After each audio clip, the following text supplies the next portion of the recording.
Today I'm taking a look at the portable air compressor. So it has a nice clamshell case. We got our instructions. We got our tube. This is a twist style tube.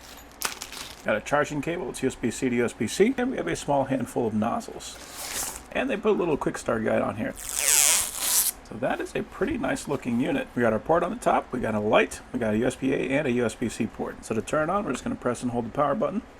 It does kind of look like it's flickering to the camera, but to the eye it looks nice and steady, so it's just one of those things. You can see it does come with 3 bars of charge. If we hit mode on the bottom, we can change to different presets. We got our light button on the top, so that will turn that on. So that way we can easily see the numbers are on the side of tires. So if I set this to car, right now it is on bar, I want to set that to PSI, so I'm going to press and hold.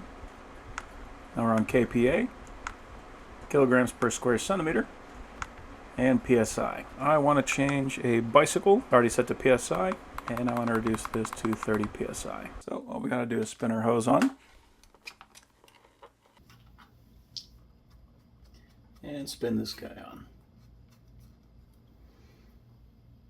Okay, so it does look like it reset to 40 psi, so we will have to set that every time we want to use it. A little annoying, but it's okay.